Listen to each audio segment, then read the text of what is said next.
کہا جاتا ہے کہ دو ممالک کے درمیان دوستی نہیں ہو سکتی، بلکہ دونوں ممالک کے درمیان بڑھتی قربت صرف اپنے ملکی مفاد کی خاطر ہوتی ہے، جسے دوستی کا نام دیا جاتا ہے۔ وائس ڈیلی پر اپنے تمام سامعین کو ہم خوش آمدید کہتے ہیں۔ ہم آج بات کریں گے ایک ایسے غریب پاکستانی مزدور کی کہ جب وہ امریکہ پہنچا تو خود اس وقت کے امریکی صدر نے ایئرپورٹ پر آ کر اس کا استقبال کیا۔ آخر اس غریب پاکستانی مزدور کے پاس ایسی کون سی اتھارٹی اور پاور تھی کہ اس وقت دنیا کے طاقتور ترین شخص نے خود ایئرپورٹ آ کر اسے ریسیو کیا؟ یہ کہانی پوری تفصیل کے ساتھ آج آپ کو سنائیں گے، مگر آگے بڑھنے سے پہلے ایک گزارش بھی کریں گے کہ آپ ریڈ بٹن کو پریس کر کے اور بیل آئیکن پر کلک کر کے وائس ڈیلی کے سبسکرائبر ضرور بنیے، تاکہ ایسی کئی انفارمیٹیو ویڈیوز آپ کو وقتاً فوقتاً ملتی رہیں۔ خواتین و حضرات، ہم میں سے اکثر لوگ پاکستان کے صدر ایوب خان کے اس امریکی دورے کے بارے میں تو جانتے ہی ہیں جس میں پاکستانی صدر کا استقبال خود امریکی صدر جان ایف کینیڈی نے کیا تھا۔ صدر ایوب خان کا یہ امریکی دورہ 1961 میں کیا گیا تھا،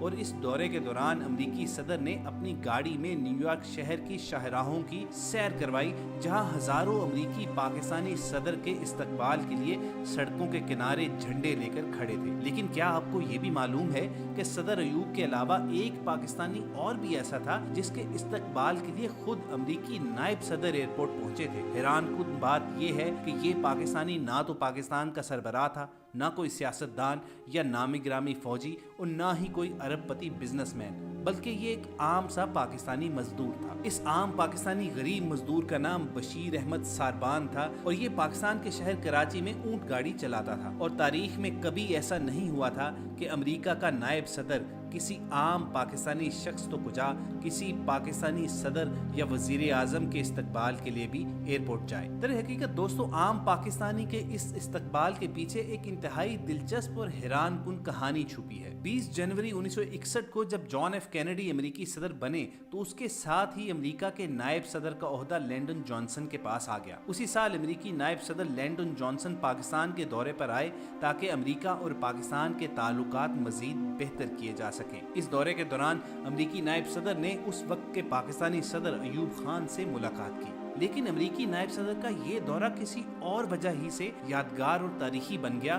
امریکی نائب صدر اپنے دورے کے دوران کراچی میں موجود تھے، جبکہ ان دنوں کراچی کو دنیا بھر کے لیے معاشی رول ماڈل کی حیثیت حاصل تھی۔ ایک روز جب امریکی نائب صدر لینڈن جانسن کا قافلہ جب کراچی کی کارساز روڈ سے گزر رہا تھا تو اس وقت سڑک پر ایک مزدور بشیر احمد ساربان بھی اپنے اونٹ اور اس کی گاڑی کے ساتھ موجود تھا۔ بشیر احمد نے امریکی نائب صدر کے قافلے کو دیکھ کر دور ہی سے ہاتھ ہلانا شروع کر دیا۔ اچانک یو ایس وائس پریزیڈنٹ کی نظر بشیر احمد پر پڑی تو اس نے گاڑیوں کو فوری رکنے کا کہا اور پاکستانی سرکاری اہلکار سے کہا کہ بشیر احمد سے اس کا تعارف کروایا جائے، جس کے بعد لینڈن جانسن گاڑی سے اتر کر بشیر احمد کے پاس چلے آئے۔ بشیر احمد سے اس کا حال چال پوچھا اور ساتھ ہی دوستی کی پیشکش کر ڈالی کہ کیا Bashir Ahmad U S vice president کا دوست بننا چاہے گا۔ یہ ایک انتہائی دلچسپ صورتحال تھی۔ بشیر احمد نے پیشکش قبول کر لی، جبکہ امریکی نائب صدر نے واپس جاتے ہوئے بشیر احمد کو امریکہ آنے کی دعوت بھی دی۔ اب بشیر احمد کے تو وہم و گمان میں بھی نہیں تھا کہ وہ کبھی امریکہ بھی جائے گا،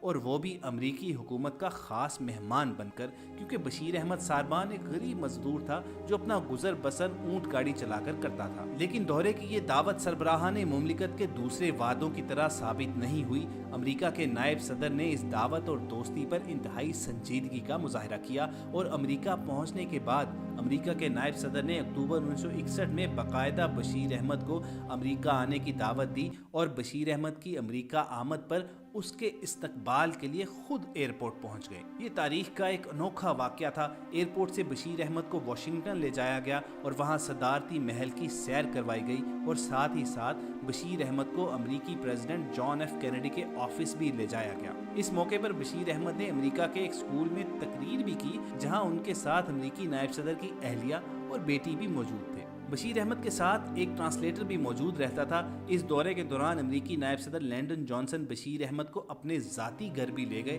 جہاں دوپہر کے کھانے کا خصوصی اہتمام تھا۔ اس موقع پر بشیر احمد کے لیے نہ صرف خاص طور پر حلال گوشت منگوایا گیا، بلکہ ایسے آئٹم تیار کروائے گئے جنہیں ہاتھوں سے کھایا جا سکتا تھا، تاکہ بشیر احمد کو چھری کانٹے کے ساتھ کھانے میں کسی قسم کی مشکل پیش نہ آئے۔ اس لنچ کے موقع پر بشیر احمد اور امریکی نائب صدر کے علاوہ امریکہ کے 4 بڑے بینکوں کے سربراہان بھی موجود تھے، اور ان سب نے بشیر احمد کے اعزاز میں